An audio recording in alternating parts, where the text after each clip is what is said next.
all prestigious tournament at the Chess World Cup. But there's a lot to cheer on about. Remember, Pragyan is the first Indian after Vishwanathan Anand to enter the final. He defeated number 2 and number 3 ranked players at a very young age. At the age of 10, he became the youngest master. 2 years later, at the age of 12, he became the second youngest grandmaster. And it's just the beginning for him. From being the lowest seed to make the final of the World Cup to now being the youngest World Cup finalist ever. Well, he's not the only one who's won hearts in the last 24 hours or today. We've seen what happened yesterday as far as the Chandrayaan mission goes. India landed on the moon, much to the cheer and applaud of all. But unfortunately, that sweet success left a sour taste because of certain comments that were made, because of the politicking that we saw that came to the fore from certain quarters. Politics dragging in. Is that what is belittling this particular achievement? That's our focus tonight. Lander module पूरी तरह से safely और softly चंद्रमा की सतह पे land हो चुका है।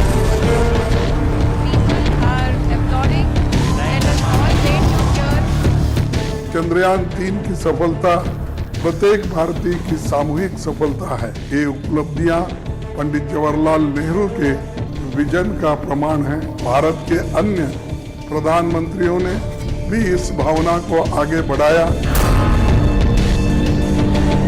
कांग्रेस के राज में 50-60 वर्ष अंतरिक्ष के विभाग को गोपनीयता के पर्दे में रखा गया, बिना किसी कोई उसका लॉजिक कारण नहीं था। आज ये जब मिशन गया है तो समाज का हर वर्ग इसको अपना मिशन समझ रहा है, ऐसा पहले नहीं था।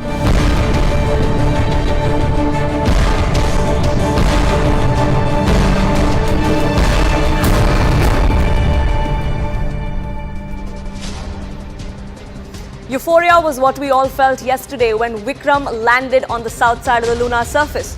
A mission that carried the hopes and prayers of 1 billion to the moon, successfully bringing joy and pride to the entire country, to all those who were at the edge of their seats for the last 20 minutes watching in awe. The world was completely awestruck. 24 hours later, India is still celebrating. That moment still gives us goosebumps. But for some, they couldn't have been left behind just at that.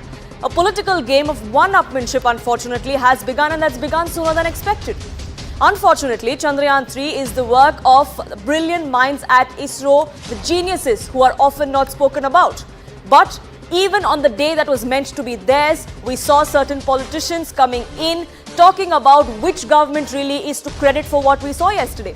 Now, in over 5 decades, ISRO has time and again proven that they're all about scientific maneuvers, not political ones. So let's take a look at the impressive track record that we've seen from ISRO in the over last 5-decade history. There have been 124 spacecraft missions just yet. There's more to come. 91 launch missions so far by ISRO. The number of payloads that they've put in orbit is the 6th largest as compared to any other country. The objects in outer space, 133, that's where the number stands currently. Satellite launch at once, that's a historic record. 104 satellites launched in one particular mission all at once. No other country has done that. India is not going to stop at this, and neither is ISRO. We have the Aditya mission that is going to get underway just in a few weeks from now in September. Then, of course, we have India's first manned space mission, Gaganyaan, perhaps going to happen in 2024 or later in 2025, but it's all on track, and that is what we are looking at. But for some, this was the time to claim credit. What was started by the Congress was only taken forward by the BJP. Sample this. Let's look at what the war of words said. This is what the BJP said. They said that this was feat under Prime Minister Modi's leadership. To which the Congress just said that this was testament to Prime Minister Nehru's vision and not to Prime Minister Modi's. The BJP said that the Congress is still stuck in the 1960s. What the Congress then said is that this is Nehru's dream and Indira only nurtured it. The BJP said that the UPA had blocked Mission Shakti. To which the Congress just came out and said that what we saw yesterday was a result of a 6-decade-old space program, not something that has happened only in the last 9 years. The BJP says that UPA delayed Chandrayaan-2. Congress responded saying that this feat was a result of the previous Prime Minister's efforts. The BJP then also raked up the Antriksh Devas deal. They said this was fraud by the Congress. The Congress said that ISRO's foundation was laid by the Congress, and Vikram Sarabhai and former Prime Minister Nehru in close quarters worked to realize this vision that ISRO is today, which is why the war of words only escalated. Now let's take a look at what the figures say. And don't get me wrong, I am in no way making any comparison to which government has seen more of ISRO's successes or who is to credit for ISRO's successes. But here's a look at some of the facts. Let's take a look at what really the numbers stand at. Let's take a look at the number of missions that ISRO has conducted. Under the UPA, 24 missions were conducted by ISRO. Under the NDA, in the last 9 years, there have been 48 missions that have been conducted by ISRO. Under UPA, we saw the launch of Chandrayaan-3. Under the NDA, we saw the PSLV integration facility that was set up. Under the UPA, Mangalyaan-1 was launched. Under the NDA, the space telescope Astrostat was launched. Under the UPA, Aryabhatta, the first satellite of India, was launched. Under the NDA, Chandrayaan-3 landed on the moon yesterday. So who exactly can claim high moral ground on this? And should politicians, to begin with, even claim that high moral ground, or say we are the ones to credit for it? Because it is the brilliant minds at ISRO, the scientific community, they are the ones who deserve all credit, and we must not steal this moment from theirs. Which is why I open this up to our panelists who join us on this broadcast. Professor Y.S. Rajan, Honorary Distinguished Professor at ISRO and Padma Shri Awardee, joins us on this broadcast. BJP's Rajya Sabha Member of Parliament and National Spokesperson Dr. Sudhanshu Trivedi, and Sanjay Jha, political analyst, joins us. But before I get into the politics of it, I want to get in Professor Rajan. Professor Rajan, do you feel a little disappointed, maybe not demotivated as such, but disappointed, disheartened at the kind of commentary that we've seen from certain political quarters? See, actually, I don't want to get into this debate. We see this, as far as I am concerned, I am a scientific, technological person, not only for space. From space, I started 64, left there, and then the Technology Forecasting and Assessment Council. We have done a lot of things for industries, from ordinary things to garbage processing to other things. So, our mind is only that. Under that, whatever these things, there are much of it has been done under the government systems, and we use a system. That is it. Whatever things are available, rules, regulations, CAG, all that thing we'll have to do. That's all. Many of these things, one has to be immune to these things. It can't be doing buffeting all the time at what is happening somewhere, what is happening in the news channel, what is happening. The work has to go on. So, as far as I am concerned, I am immune to these. Right, absolutely, and that's really what this is about. The politics has to be kept aside. There are some things which have to go beyond politics, and irrespective of which party does it, that is something that we should not stand for. Is really the message that comes to the fore from the scientific community. Professor Rajan, I request you to stay on with us. Sanjay Jha and Dr. Sudhanshu Trivedi also join us on this broadcast. And Dr. Trivedi, let me ask you this. We had the Congress come out and claim that, this is not just the efforts that have been done by the NDA government in the last 9 years, but the vision actually started with the first Prime Minister of this country, Jawaharlal Nehru, 6 decades ago. The BJP then responded in equal measure. Facts were listed, allegations were made. But could that have waited? Could we have just celebrated our scientists for the last 24 hours? This should be the spirit, that at least on that moment, which is a historic moment for the entire country, and I acknowledge that it is become a reality because of the tapasya and sadhana of our ISRO scientists. But it should also be acknowledged, like Gangavataran, the Ganga came from Akash by the tapasya of Bhagirath, but there has to be someone like Bhagwan Shankar who should be ready to put entire thing on its head. So in the same manner, Modi ji as Prime Minister was ready to bear whatever is there, and then the real fructification of the hard work of our scientists was in front of us. There was no need of trying to get a credit and this and that and etc. But still, if somebody wants to do that, I want to ask that if Nehruji's vision was so strong, and Congress, I think, has come in the habit of something like Birbal ki khichdi. When digital revolution comes in Modi ji's time, then they say it started at the time of Rajiv Gandhi. Means it takes so much of time to develop the things, but those things which are negative, no, it is just for the last few years. But positive, then I would like to ask, sir, there are so many international archives available right time. If Nehruji would have courage, India could have the nuclear explosion in 1960, as per the Dwight Eisenhower's presidential archive. And in 1961, as per John Kenneth Galbraith's book, Ambassadors General, in which he is referring John F. Kennedy. But Nehru stopped saying that I believe in the atom for peace. And after that, Lal Bahadur Shastri ji started, and a very mysterious circumstances within 15 days, Lal Bahadur Shastri ji and Homi Bhabha both died, and no investigation was done. And finally, when Indira ji has taken, yes, of course, I can say that Indira ji has taken some good measures, but sir, Mitrokin's archive, KGB and the Word Part 2 tells us that he was controlling the shots at the time of Indira ji. It was totally by the Soviet rules. Yes, I remember in my childhood when Rakesh Sharma went to space. With whose rocket? Soyuz 211 of Soviet rules. From the Soviet rules cosmodrome of Baikonur. Matlab, it's like somebody has provided a taxi for you to go there, and here we are making our own thing there. So I think we should be honest enough to accept, and I also accept that Nehruji was having some other priorities at the time, and he might have been thinking that making India a strong force in space and nuclear technology might be not his priority because of his so much of peace-oriented Shanti Ke Kabutar and others. Then you should accept that. And even today, if you remember, the Congress people are not ready to accept that the Congress government itself, under the leadership of P.V. Narasimha Rao and Finance Minister Manmohan Singh, has accepted that the entire economic model of Nehru was discredited. But still they keep on singing the Nehru. Manmohan Singh policy has categorically established that the Nehruvian model collapsed. But still you are not ready. This is the height of psychophantasy. So I think at least in the national interest, in science and technology, national security and others, we should be above politics. Absolutely. Something should be kept beyond and above politics, like the defense sector, like our forces. And similarly, the scientists who are working for the country, they're not working irrespective of who's in power. That's really not their aim. Like I said at the beginning of the show, all they care about is scientific maneuvers, not political ones. And Sanjay Jha, I want to get you in. There is a lot that is being said from both sides. There's politicking that's happening from both sides. The centre has now put out, the BJP has now put out certain facts as well, that how the space sector budget has gone up about 4 to 8 times. The fact that the earnings that are happening, that are coming in via the launching of foreign satellites, that's also increased above expectations in the last few years.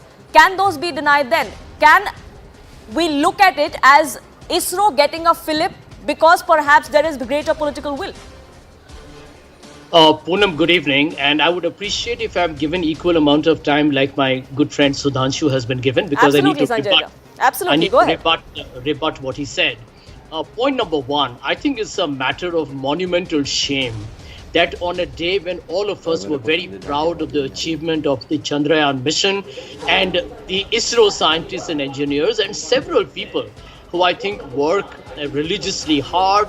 I mean, they have given their heart and soul into this effort, that there should be political bickering. But I blame the BJP for it. You should have seen the messaging they did. They actually made in their message, kind of a complete diversion, bringing in Narendra Modi. And you are talking about an Indian Prime Minister who's on record to tell you that plastic surgery happened 2000 years ago. I mean, this is an anti-science and anti-technology statement. I'm going to put it on record, Poonam, and I'm hoping people who are watching the program are aware that the BJP is an anti-intellectual, anti-science and anti-technology party. Let me give you a couple of examples. Prime Minister of this country talks of plastic surgery at that time. Prime Minister of India says that you can actually generate energy from the nalas. I mean, this is the kind of leadership that India has, and then you are trying to take credit for the Chandrayaan mission. I mean, you have BJP leaders who tell you that internet was there in the time of Mahabharata. You have another leader who tells you, this is by the way Dr. Harsh Vardhan, no less, where he said that the theory of relativity is inferior to the Vedic theory. Then you had another leader who talked about... Sure, I apologize for interrupting, Sanjay Jha. Yes, I will let you finish, but we're short on time, which is why I would request you to... Yes, Can I finish? Sure, go ahead. Yeah, please maintain a little parity here, There is parity, sir, and I apologize for interrupting you, but go ahead. Yeah, so thank you very much for that. And Mr. Satyapal Singh was the BJP MP. He made this ridiculous statement where he refuted Charles Darwin's theory of evolution Because he said, who has seen an ape become a human? I believe that the BJP is ridiculously unaware of India's history. They hate Jawaharlal Nehru. I'm using the word they hate him. They abominate him because he was a liberal, he was a secular man who believed in a syncretic society of Hindu-Muslim unity. They hate him. And here is the truth. And that's the vision that the Congress party is talking about. Sudhanshu जी, आपको शायद मालूम नहीं होगा, यार आप इसको नजरअंदाज या नाकार कर रहे हैं, लेकिन विजन बताते हैं क्या होता है। आईआईटी खड़गपुर के बारे में जो इनॉग्रेशन हुआ था या फाउंडेशन जो सेरेमनी हुई थी, that happened within 5 years of India becoming independent, Sudhanshu ji. That is called vision. आज जब सिलिकॉन वैली में भारत के जो लोग सीईओज बने हुए हैं, गूगल में, माइक्रोसॉफ्ट में, अल्फाबेट में या ट्विटर में, जहां भी हैं, वो सब उसका शुरुआत यहीं से हुआ था। So please understand, ISRO was formed much earlier when Pandit Nehru in 1969 it became ISRO. You know the space mission happened during the time of Pandit ji. There was a scientific committee set up in fact even before 1950. You all just abused Pandit Nehru. But please understand Sudhanshu जी, आज जब Modi ji Africa में बैठ के यहाँ से हमारे scientist का credit लेके भाषण दे रहे हैं, he is doing it on the shoulders of the efforts of Pandit Nehru's vision carried forward, by the way, by all subsequent prime ministers. I will even credit Sudhanshu ji, you will not, that even Vajpayee ji had a scientific temper in him. But Narendra Modi ji's comments, do you know what Narendra Modi said on climate change? Ki the poor people feel cold. That is because they are old. It's got nothing to do with climate change. I mean, these are like atrocious and absurd statements coming from Indian CEO. Sure. And therefore, my final comment, the BJP has no right to have any claims. All the credit must go to the ISRO engineers. Absolutely, and that's exactly the point that we're trying to make, that all the credit must go to the ISRO scientists, which is why it leaves me wondering that why minutes after touchdown, we saw tweets coming in, social media posts coming in from the Congress party who brought in the first Prime Minister of this country, Jawaharlal Nehru. It wasn't the BJP that did that. But Sudhanshu Trivedi, your rebuttal. Sanjay Jha ji, आप भूल गए, राहुल गांधी जी ने कहा था वो ठंड है नहीं, आपको लगती है। Sir, when you talk about cold, you should remember this. But I am aghast to see that Sanjay Jha ji, while criticizing and trying to demolish or trying to demonizing BJP and Narendra Modi, has gone to the extent of criticizing the Indian culture and wisdom. Sanjay Jha ji, I will tell you on the issue of plastic surgery. 1794, the magazine, the name Gentleman, published in London, the two scientists, Thomas Crusoe and James Pindle, has written an article that in 1793, 1 year before, they have seen in Pune in India that one person has totally transformed the nose by the plastic surgery using the Shushrush Samhita, because you people only understand whatever is published. I have quote again, the Gentleman magazine, 1794. And that's why today the American Society of Medicine and the Australian Society of Medicine considered Shushruth as the father of plastic surgery. पर आपको तो दिमाग में अंग्रेज देंगे तभी तो होगा. And you are saying that it is ridiculous that the theory of relativity has come from Vedas. Now I am quoting Fitzjack Capra, Austrian scientist, in his book Uncommon Wisdom. Sanjay ji ध्यान दीजिएगा, पेज नंबर 40 से 42 के बीच में पढ़िएगा. He says that in 1972, I traveled from Vienna to Munich to meet Werner Heisenberg, who has given the theory of relativity. And as per the statement of Werner Heisenberg, he visited India in 1929 and have an elaborate discussion with Rabindranath Tagore on the various intricate aspects of the Vedantic philosophy. And Werner Heisenberg says, entire concept of interconnectedness, impertinence, and relativity and uncertainty, which was seeing me as a crazy idea, now I have come to the conclusion. Sir, aap to sunna nahi chahte. And in the Sun Laboratory, which has discovered the Higgs boson, known as the God particle, in its lobby there is a statue of Nataraj dancing Shiva, and they said that what happens at the quantum level is like the cosmic dance of Shiva. Sir, क्या आप लोग हो गया है? यही mindset बदलने की जरूरत है 21st सेंचुरी में. रॉबर्ट ओपेनहाइमर का तो वीडियो अवेलेबल है कि जब एटम बम का एक्सप्लोजन किया उसने भगवत गीता को याद किया. बट मैं जस्ट एक ही बात कहना चाहूंगा, अमृत काल में यही जरूरत है कि the Marxist and Macaulay mindset should get rid of. अब कमते हैं आपसे प्रेजेंट, इसलिए मैंने सिर्फ फैक्ट्स कोट किए हैं. I have not quote any and all the facts from outside, because Rahul Gandhi and you people love more from what is being told outside. So as far as today is concerned, I just want to say one thing. Sir, you remember that when Vajpayee government came, we performed the test within 40 days because we have committed in our manifesto in Jansang in 1966 that if we get power, we will do the atomic explosion. And it was Narasimha Rao government who came under the pressure. During our time, nothing like of Nambi Narayan has happened. Now the scientists were having full confidence that a truly nationalistic government is there and no black sheep can blackmail them and try to put a black shadow on their work like what you have done during the Nambi Narayan's time. So that's why it's not just enhancing the budget, but enhancing the confidence was also required. And also the confidence of our eternal ancient wisdom is also required. Poonam, a quick rebuttal. Sudhanshu ji will not tell you that an Atomic Energy Commission was set up, in fact, 1 year after India became independent. That's called a statesman. That's called a vision. Can I also tell you, I don't think India has ever seen a prime minister like Pandit Jawaharlal Nehru, and probably will never see one. Because he was, I think, a true global statesman. Here are 2 points. आप तत्वों की बात कर रहे हैं सुधांशु जी. एक बात बताएं, काउ यूरिन और काउ डंग से आप लोग कोविड का समाधान ढूंढ रहे थे.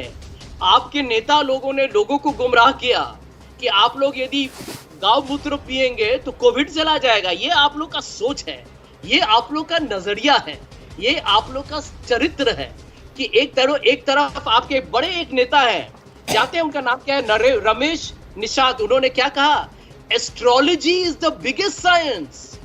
सुपरस्टिशन, आप लोग जानते हैं कि रैशनैलिटी में तो आपको विश्वास है नहीं. आप लोग इतिहास बदलने की कोशिश करते हैं. लेकिन एक बात बता देते हैं आपको, मोदी जी मोदी जी मोदी जी मोदी जी करते जाइए, लेकिन भारत के लोग समझदार हैं, भारत के लोग जागरूक हैं और उनको लग रहा है, वो जानते हैं कि आज जिस तरीके से आप लोग ये मोदी मोदी मोदी लगा रहे हैं, भारत के लोग आपको जवाब देंगे. आपने हमारे इसरो के साइंटिस्ट का, आपने जितने लोगों ने मेहनत किया सालों से, चंद्रयान का नंबर 1 जो पहला मिशन था वो भूल गए आप. वो तो हो चुका था 2008 में आपको, लेकिन याद नहीं आएगा क्योंकि आप लोग इतने डरपोक हो चुके हैं ना. सुधांशु जी, आप पढ़े लिखे हुए आदमी हैं, लेकिन आप लोग इतना डरते हैं मोदी जी से. आप लोग को एक मैसेज आता है, मोदी मोदी शुरू करो, आप लोग शुरू हो गए, डिंडोरा पीट रहे हैं आप. और आप उसी में आप लोगों को बोला जाता है कि नेहरू का तिरस्कार करो, आप वो भी कर रहे हैं, आलोचना करो, समीक्षा करो, अपमान करो, वो भी कर रहे हैं. लेकिन भैया, दुनिया पढ़े लिखे हुए लोग हैं. आपके जो लोग ये चैनल देख रहे हैं, they are intelligent people. They can Google you, they can Google me after this program and find out the truth. So let me, Poonam, wrap up here by saying the credit needs to go to our scientists and engineers, to all our rocket scientists, to all our experts in technology who have made it happen, to all the political parties. Our job is to facilitate their success. Our job is to give them resources. Our job is to give them motivation. Our job is to back them when some missions don't work. And that is where politicians have a role to play. Sure, actions do speak louder than words, but the BJP would, and Sudhanshu Trivedi, I'm sure, would want to get in on that as well. Actions do speak louder than words, and the BJP today, all day, has been pointing out at the kind of budgetary allocation that has been done for the space sector under the Modi government in the last 9 years, as compared to what was being done earlier. The kind of money that has been brought in, the fact that it's now been opened up to more in the private sector as well. But Sudhanshu Trivedi, go ahead. Can you tell me the data as a percentage of the GDP? That's the data you got to look at. In absolute terms, with inflation, the numbers are bound to go up. Sure. It's a percentage of the GDP. Sure. Get me that data. Sure, so we can't look at this selectively. Sudhanshu Trivedi is what Sanjay Jha and the Congress says, that yes, in sheer numbers, it may look like a big jump, but when you make the comparison, it's really not. Sudhanshu Trivedi. What Sanjay Jha is saying, we have 2.5 times increased the budget. And if you want to term it in terms of inflation, sir, at the time of your government, the inflation was around 11%. Still, just in month of June, it was 4.5%. Now still it is 7.5%. So by that logic, it should have been reduced. So sir, don't try to take these type of flimsy stand. I think आप लोग पढ़े लिखे तो हैं, but anti-India sentiment ज़्यादा पढ़े हुए. अभी Sanjay Jha ji was telling about that astrology is ridiculous and it is not rational. Then I want to ask, when Ram Janmabhoomi inauguration was being done, number of Congress leaders have said मुहूर्त अच्छा नहीं है. संजय जी माफी मांगिए. They should have said we don't believe in astrology because it is a blind faith. तो आपके कितने ही लोगों ने कहा मुहूर्त नहीं अच्छा है, इस समय क्यों कर रहे हैं अगस्त 2020 में? अरे साहब आप तो ऐसे जबरदस्त हैं. When Modi ji announced about the COVID vaccine in August 2020 that by next year we will be able to produce it, then you said, oh, it's not possible. Suddenly you have become an expert of the cellular microbiology. It's not possible in such a short span of time. Modi ji is telling lies, sir. 8 to 9 countries have made it. Then in January 2021 it has come. Then you have become the expert of statistics. Oh, with so much small sample, how is it possible in other? And it has proved effective. Then you have become the expert of demography. It's impossible for 100 crore people to get vaccinated. It is being done and you have gone to the extent of saying BJP vaccine and others. Sir, इसलिए मैं कह रहा हूँ, you are not having confidence of India, Indianness, capability of the Indian people and India's wisdom. That's why you are still being carried away. I just want to remind one thing. Our government came on 16th of May 2014. And on 18th of May 2014, the Guardian newspaper of London has written in its editorial that 16th of May 2014 should be remembered as a day in India's second tryst with destiny. Should be remembered in India's history as a day on which Britishers finally left India. Because most of the time after independence, those who were ruling were carrying away the mindset of the British colonial legacy. For the first time, the thought process had got absolute majority. Sure, Sanjay Jha, quick rebuttal. Unfortunately, I do not have much time left on this debate, but Sanjay Jha, quick rebuttal. Sudhanshu जी, आपने बहुत बड़ी गलती है कि आपने guardian को coat किया है. मैं गार्डियन में हर रोज पढ़ता हूँ इंटरनेट पर. गार्डियन जो मोदी जी और आपके सरकार के बारे में बोलते हैं, आप लोगों तो तानाशाही का एक नमूना बोलता है वो. सर इसीलिए कोट किया है क्योंकि आप उसको दम्म वाक्य मानते हैं. सुनिए मेरी बात. गार्डियन तो ये भी कहा है कि देश को तोड़ने में टुकड़े टुकड़े गैंग तो बीजेपी है, जो सांप्रदायिक राजनीति, सांप्रदायिक तापमान बढ़ाकर अपने विभाजक राजनीति के कारण देश को तोड़ता है चुनावी लाभ के लिए. और आपने कहा, बाय द वे, आपके नेता ने कहा astrology is the better science over science. देखिए भैया, आपका जो सोच है आप रखिए अपने घर में. ये देश आधुनिक है, ये देश आगे बढ़ रहा है. आप लोग इस देश को पीछे ले जाने की कोशिश कर रहे हैं, लेकिन आप यहाँ सफल नहीं होइएगा. देश आगे बढ़ रहा है, and that's really the message. The country is moving forward. We're doing so at because of the brilliant minds at ISRO in this latest episode. Unfortunately, this debate really has moved on from what we started at, but the moment is of our scientists, the moment is of the brilliant minds and the geniuses there, and that's really what it should be about. Let's keep the politics out of it. I have to leave it at that. I thank you both gentlemen for joining us here on this broadcast. It is time for a quick break here on this edition of The Right Stand, but on the other side, there is the most candid interview of Union Minister Piyush Goyal with Anand Narasimhan. Do stay tuned for that.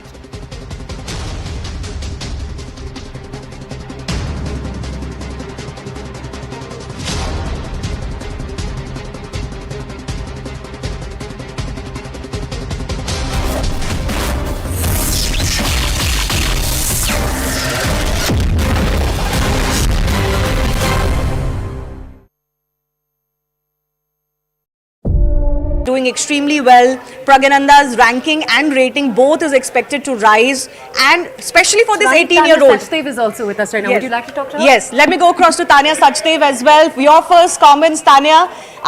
It was always meant to be and going to be a tough final, but in the end, Pragyananda gave Magnus a good fight. Yeah, it was a fantastic tournament, and what a performance by Prag. You're playing against world number one Magnus in the final. I think getting there itself was such a huge journey and accomplishment. So despite how the final ended, one can't take away what a brilliant run Prag has had in this World Cup. All right. Tanya, could I also ask you, because we were asking my colleague Shivani this. Shivani spoke to Vishwanath Anand a few hours ago, actually, and one of his big takeaways was that if you look at the way that Prag has performed, this is just the beginning for him. Do you have any comments there? The last year, all of last year, and his breakout has been in that performance of the champion chesser when he took down Magnus Carlsen for the first time. Then we also saw his brilliant play at the Olympiad in Chennai, where he played a role in winning the medal for the country, and he won an individual medal as well. And absolutely, I mean, what Vishy is saying, let's not forget that this is the first time that an Indian who's not Vishy Anand makes it to the candidates. And we have a hope to fight for the World Championship one more time. And it's going to be Prag who's going to try and win the candidates and then fight for the ultimate title. So in some ways, it's really the beginning of the biggest dream that every chess player has, which is to get to the candidates. Yes, absolutely. Absolutely, Tanya. So I just want to ask you, talking about that candidates, the kind of experience that Pragyan has got under his belt in this championship or in this World Cup campaign and the previous tournaments that he has played. Vishy was also talking about that in the last 3 tournaments, he's really upped his game and he's right up there, even his rankings, even though his rankings may not suggest so, but technically he's playing on par with some of the best in the world. So do you think this competition is going to give him a lot of confidence as he looks forward to candidates 2024? Oh, 100%. And, even recently, the way he played in the Global Chess League, where he was actually part of the same team as Magnus. And he won every single game, taking down some of the biggest names. In this World Cup, he beat world number 3, he beat world number 2, both Hikaru and Fabi. He took down some of the strongest grandmasters in the world. And also against Magnus in the classical, both games ended in a draw. It wasn't meant to be the World Cup winner this time, but for sure, I think this shows that Prag is no more a prodigy or a talent or a potential. He's arrived and he's up there with the world's best. Absolutely. Pragyan has arrived, and in fact, this 18-year-old has very quickly become the new face of Indian chess. What do you make of his journey? Just phenomenal. I mean, at 18 to have this kind of achievement, this maturity, this composure, his unique ability to keep control over his nerves, his precise calculation when the clock is running really low, his ability to take risky decisions, play gutsy moves on the board against the very best in the world, and his champion's mindset of just being fearless against who he plays, regardless of who's sitting in front of him, taking down Hikaru Nakamura in playoffs, that epic battle he had against Arjun, winning against Fabiano Caruana, who's a former world championship challenger. It's been amazing to watch this last year and the kind of performances that Prag has put out. Much attention has been paid in the last few weeks to the fact that there are a number of new young chess players in India that there's a lot of hope about. What is this going to mean for them, for the chess ecosystem? What are the takeaways? Yeah, so you've got Gukesh, who's the #1 Indian chess player right now. He's higher ranked than even Vishy Anand. There's obviously Arjun and also Vidit, who were part of the quarterfinals along with Pragyan at this event. So this event, why it caught everybody's imagination and why it got so much coverage is because there were 4 Indians in the quarterfinals, and 2 of them, Pragyan had met Arjun, one of them in the quarterfinals as well. So 4 Indians in the quarterfinals of the World Cup in itself was a big thing to look forward to. We were guaranteed that one of them will make it to the semi-final. That was Pragyan breaking Vishy's record, and then he progressed to the final as well. So as Vishy actually, in fact, in that conversation told us, he termed it the golden generation of Indian tennis. So he feels the future of Indian chess, and he feels the future of Indian chess is extremely good because, the last time Vishy Anand was the world champion was in 2012. He lost his title, interestingly, to Magnus Carlsen in 2013. So obviously Magnus has been a thorn in many Indians' backside, but Magnus is what he is for a reason. So, from then to now, we've got many talents that are doing extremely well. Pragyan's ranking and rating both is expected to rise, and especially for this 18-year-old. Sachdev is also with us right now. Yes. Would you like to talk to her? Yes, let me go across to Tanya Sachdev as well. Your first comments, Tanya. It was always meant to be and going to be a tough final, but in the end, Pragyan gave Magnus a good fight. Yeah, it was a fantastic tournament, and what a performance by Prag. You're playing against world #1 Magnus in the finals. I think getting there itself was such a huge journey and accomplishment. So despite how the final ended, one can't take away what a brilliant run Prag has had in this World Cup. All right. Tanya, could I also ask you, because we were asking my colleague Shivani this. Shivani spoke to Vishwanath Anand a few hours ago.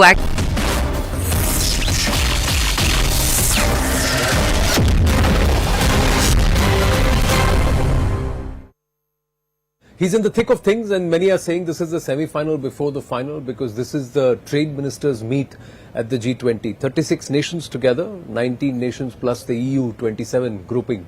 Piyush Goyal ji, namaste, Jai Hind. You must be over the moon. Oh yes, it's a very proud moment for all of us. I think the scientists of India have really done us proud. Everybody in the meeting was very excited. Every trade minister from across the world, from the largest economies of the world, has complimented India on this unique feat. And I think Prime Minister Narendra Modi's inspirational leadership, the way he encourages his team, the way he gets his team to get the best out of them, truly is a matter of great pride and satisfaction for all of us. With the timing, he is at BRICS. You are here leading the trade ministers, delegation at G20, and then we have Chandrayaan. Does it not really signal India's arrival on the global stage? I think it certainly signals to the world our growing relevance. India has arrived clearly on the global stage. The world is looking up to Narendra Modi ji's leadership today. He is the undisputed leader of the global south. He is the most popular leader in the world by every standard or survey. And more importantly, leaders from across the world are recognizing that India, with a demographic dividend, with the fact that we have a very mature democracy, the fact that we have huge demand given the population, the fact that we have so much diversity, so much to offer to the world. These are drivers which are showing to the world India's potential in the future. I often refer to it as the 30 by 30 matrix. Our population is less than 30 years of age at an average, expected to continue to be less than 30 years of age for the next 30 years. And in less than 30 years from now, India will add $30 trillion more to our economy, from $3.5 trillion to $35 trillion. So this is a sweet spot that India is in, and which will be the foundation on which India will become a global power. A totally indigenous mission. Piyush, I'm asking you this and I'm pressing you on this. It's because does that also take a story to the world saying we can do it at not just 1/4 or 1/5 the cost, but we can get it right in 2 times? It's important to appreciate, and that is something that came out today, where at least trade ministers from 3 countries, and important countries at that, have mentioned that they would like to talk to us to see how we can collaborate together for space technologies and space missions. In fact, one of the senior leaders who's coming in for the Leaders Summit next month, his trade minister has already said that they would like to add that to the agenda of the leaders meeting with Prime Minister Modi. Fantastic. So the enthusiasm for India's space mission comes from the fact that we are self-reliant, from the fact that it's very much a competitive business and we stand to gain from that competition. Also that we are a trusted partner. People around the world feel very, very connected to India. They feel they're at home in India.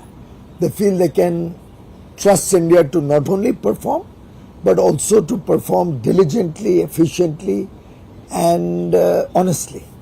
And that's the paradigm shift in the India story that is holding us in very good stead. Because we saw NASA retrofit a lot of the technology they used for their moon missions back into many other things, and then also use it for their manufacturer and trade cloud.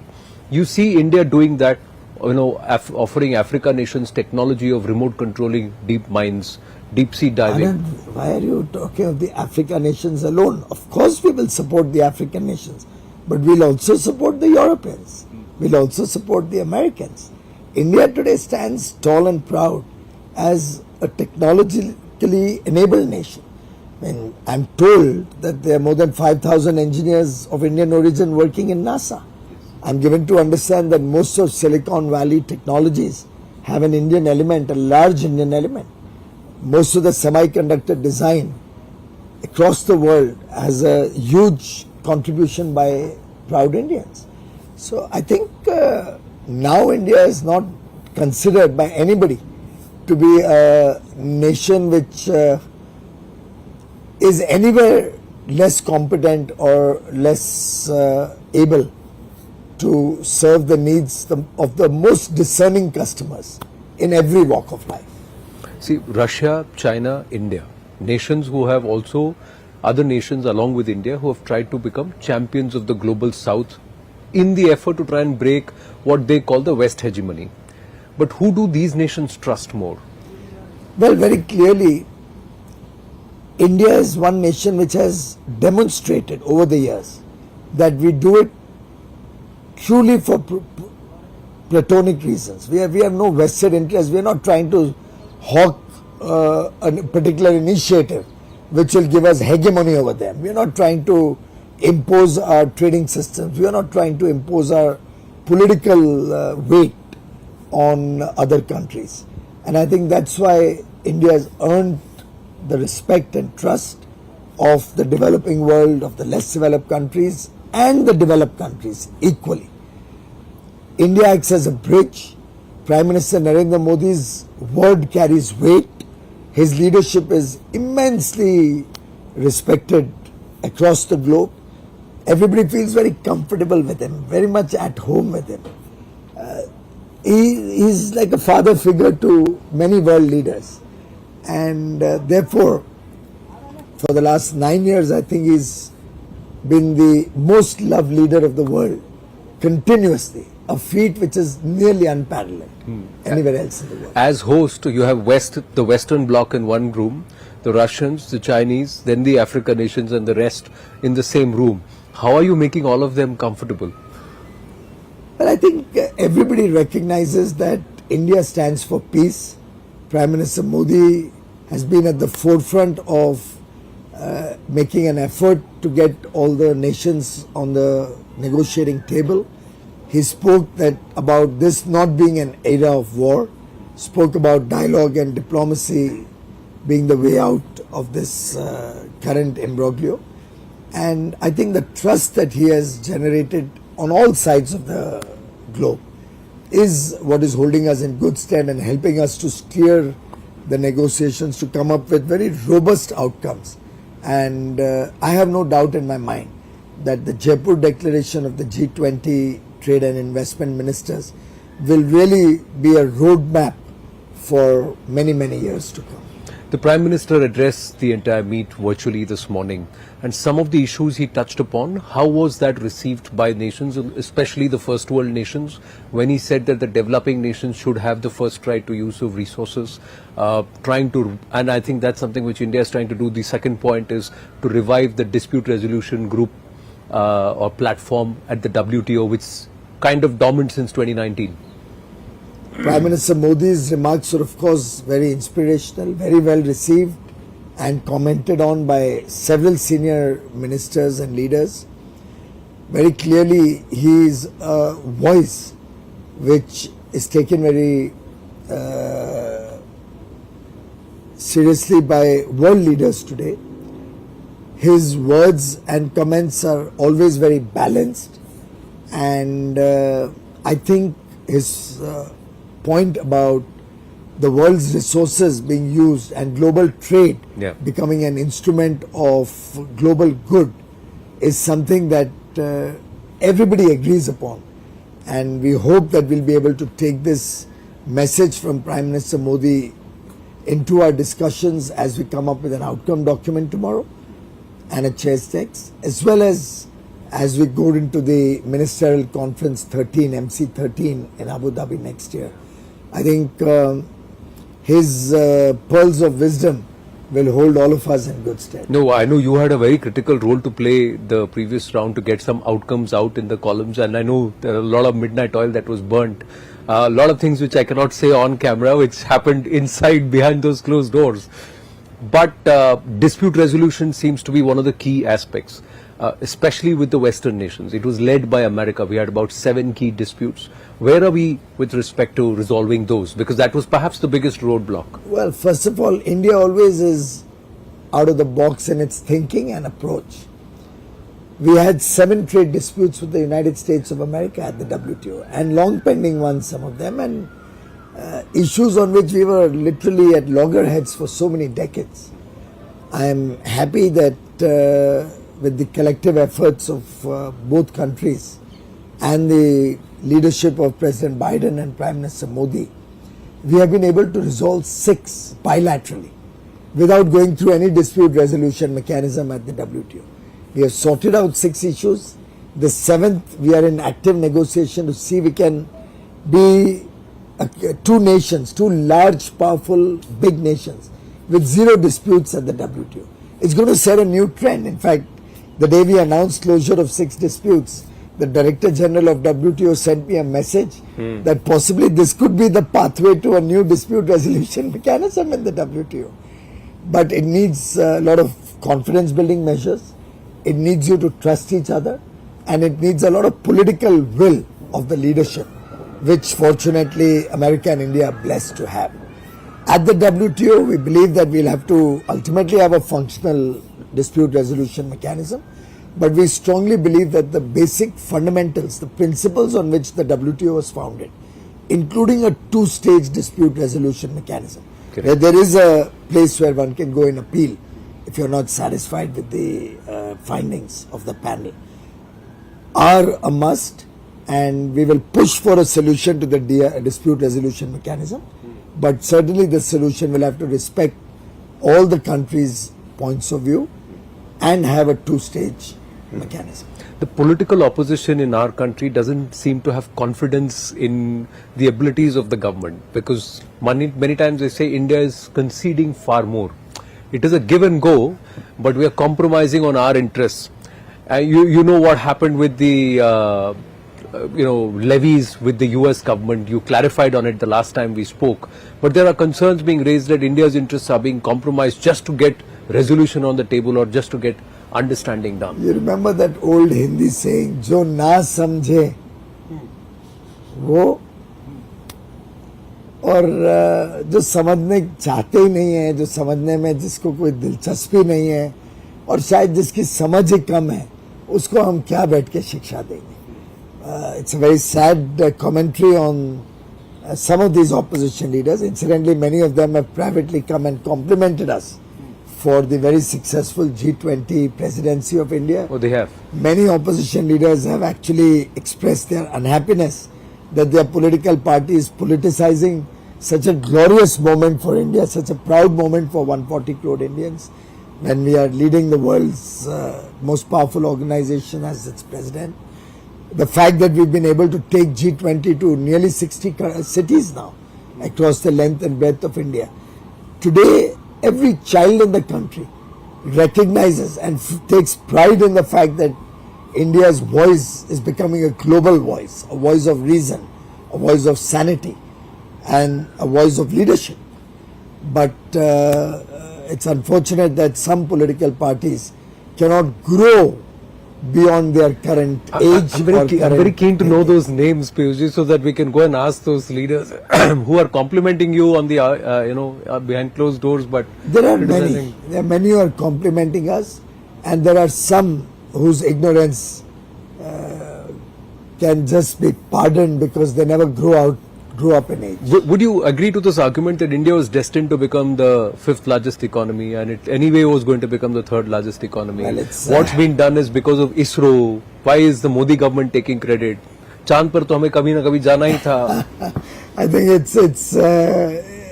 it's thinking of a very weak leadership and a weak mind, which believes that destiny will decide and everything will happen on its own. I think leadership, the actions of the leaders, the actions of government, the way you steer an economy in tough times, the way you inspire a nation's population to perform or even at times overperform, the way you motivate your team, the way you also give a compassionate shoulder, even in difficult times. And you saw that in the first time we attempted to land on the moon. Yes. Where Prime Minister Modi himself 2019 called it a success and gave encouragement to the then team that we're going to be successful next time around. I think it's purely a play of leadership, purely a play of accomplishment coming out of the hard work of 1.4 billion people. And anybody who belittles the efforts and the commitment of 140 crore Indians is actually doing a big disservice to the nation. There are of course again questions that are many did not like the Prime Minister being on screen when Chandrayaan was touching down. They said spotlight has been taken away from ISRO. There are others who are saying what's the agenda of G20 trade meet in Jaipur? It's with an eye on the Rajasthan polls. So it's all being done with a larger intent to further the cause, political cause. You know, I've said this earlier that when we won the elections in 2014 and then again in 2019, Prime Minister Modi very loud and clearly gave a message to all his team members that now that the elections are over, we will be the government of the entire country, 1.4, at that time 1.2 crore, 2 billion people, 120 crore people. And there will be no discrimination, koi bhedbhav nahi hoga. Everybody will have their due fair share of benefits. There will be justice for all and appeasement of none. We have stood by that for 9 years in government. We've taken G20 meetings to nearly 60 cities, as I said. Now, I'm sure Rajasthan is a part of India, as even the opposition will concede that much at least. And the fact that we are having it in Jaipur should be a matter of pride for all Indians. Because Jaipur, the pink city, is such a beautiful city. Every one of the participants who has come here is going back with a wow effect, is flabbergasted at the beauty of this city, of the warmth of the hospitality and the courtesies that the local people are extending to us. I have publicly thanked the state government yesterday in my comments for their cooperation and support, and I don't think we should politicize such international engagements. It is India first.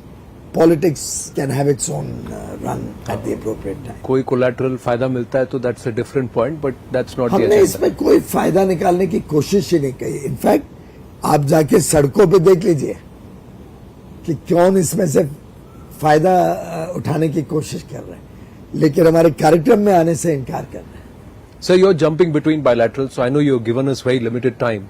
So coming back to the agenda here for this meet, you had engagements with some of the Middle Eastern nations, you're speaking to the Saudis, to Oman, you even cut the cake of the moon cake was cut by two of the youngest trade ministers, one from Oman, the other from the Netherlands. So what are these engagements and what are the net takeaways from these conversations? Well, I think as our G20 theme itself talks about the world as one family, Vasudhaiva Kutumbakam, and the fact that we believe that it is one earth, one family, one future. I thought it was very appropriate that India's Chandrayaan-3 mission success be celebrated by two young leaders who have a long road ahead of them, future leaders of the world, one coming from the Middle East amongst all our friends from the Middle East, one coming from Europe, another set of countries where we have very deep cultural and historical ties. They were the two youngest ministers I could see there, and I feel very happy that our young colleague from Netherlands and Minister Kees from Oman did us the honors. So I truly believe that's the signal that the G20 has given to the world, that for us, our success is the success of 800 crore people. But I must tell you that when you called the Russian trade minister, the Chinese ahead, there was some who took a step back among the West. So there is this entire, how are you able to manage that? And when we are engaging with these nations, does our equation with another nation come into play? I'm grateful to all the member countries, all the invited countries for their deep understanding and cooperation. It is a very sensitive issue, but they all respect the fact that India has been most fair, most balanced in its approach, and Prime Minister Modi's own efforts to be the harbinger of peace and harmony and encourage dialogue to resolve this dispute has been well recognized and respected by everybody. I think everybody participated in that spirit of camaraderie, and I truly respect everybody's sense. So final 2 or 3 questions. One is conflicts. How much are they hurting us? Not just the Russia-Ukraine conflict. What's happening in the Middle Eastern regions in terms of conflict? What's happening in our neighborhood with the Chin state and the junta? And in the Africa nations, the impact of the Boko Haram and some of the other nations. How much of this is hurting trade and our growth story?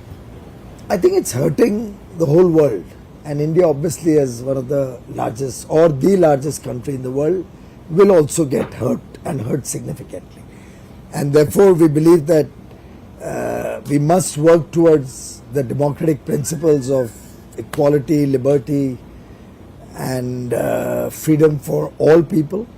We strongly advocate peace across the world, and at every effort India has been at the forefront of bringing about stability in governments and peace in regions. India has never been an aggressor nation. We have often suffered at the hands of aggressors, even in the recent past. Of course, as Prime Minister Modi said, we have suffered for over 1,000 years aggression one after the other. But India is a resilient nation, and I am confident that with all these crises, all these difficulties, we will only emerge stronger, better, and work for the welfare of 140 crore. Like I promised, 2 questions, and I know I'm under time pressure. We had tomato prices soaring. Now we've had onion prices, and the government has stepped in. They're unprecedented situations because the entire tomato basket had a lot of rain. Onions. Are we looking at an impending food crisis, which is being pushed? I thank you for understanding, Anand. I'm glad that you appreciate that it is a once in a blue moon story that all the tomato growing areas had rain at the same time. In this situation, there was a stress on prices, but Prime Minister Narendra Modi was on top of it. He immediately galvanized teams from NAFED and NCCF to do something which has never been attempted in the history of India, of actually picking up tomatoes, which is a product you can't even store. It has a very low shelf life and there is no storage mechanism, and made sure that the availability of that could be augmented in areas where it was very expensive. Incidentally, it's almost ominous, but about 6 months ago, we started thinking about what if there was a problem. And after a lot of deliberation with a lot of startups, on 30th June, nearly a month or 21 days before the prices hit a crisis situation, 30th June we launched a hackathon to find ways to store tomatoes or process it in a cost-effective manner. And that is going on. We have given 2 months for people to come up with ideas. We are waiting till the end of August to get those ideas. Same thing we did with onion about 7-8 months ago, and that process is work in progress. We've identified a few startups and innovators with new ideas, and work is going on how we can expand the shelf life of onions. Tomatoes also, one could look at dehydration, but it makes it very expensive. Yes. And the Indian palate is still used to a fresh tomato. We are not comfortable with dehydrated goods. So there are challenges, but we have the confidence and courage of conviction to say we'll always be there to support and resolve these crises. Overall, I don't see a food crisis as such. El Nino is disturbing, and therefore we've taken very strong proactive measures to ensure availability of adequate food grains, foodstuffs, spices, all the products that we feel could come under stress given the erratic rains. August has seen very poor rain, though July had very good rains. It is expected that soon rains will once again touch different parts of the country, like UP has started seeing rains, which is good for UP. So I think on balance, we are okay. We'll come out winner. Finally, sir, coming back to this trade meet, what is the one thing that you want in that combined statement? You think geopolitics is going to affect the statement more than trade? I think there's been a fair degree of convergence amongst all the member countries and inviting countries to come up with an outcome document come chair's text where on all trade issues there's unanimity, whether it's digital trade, trade facilitation, logistics related issues which affect trade, WTO reform and newer elements to be discussed at the WTO. Resilient and global supply chains becoming more transparent and stronger. So I think there's full convergence on most of the trade, or rather all trade issues. We certainly have the issue of the conflict in Ukraine, which will have to be appropriately addressed. Piyush, always a pleasure. Thank you, speaking with you. Thank you so much. Thank you, Anand. Thank you. I know we're a little rushed, but God thank you bless so much for making the time. Thank you. Thank you so much.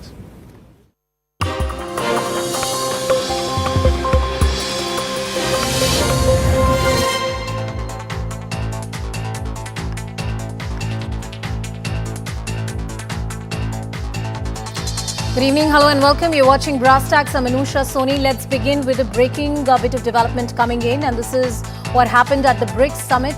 According to the Minister of External Affairs, Prime Minister Modi and Xi Jinping met on the sidelines of the BRICS Summit 2023. Prime Minister underlined that the maintenance of peace and tranquility on the border areas and observing and respecting LAC are essential for the normalization of ties between the two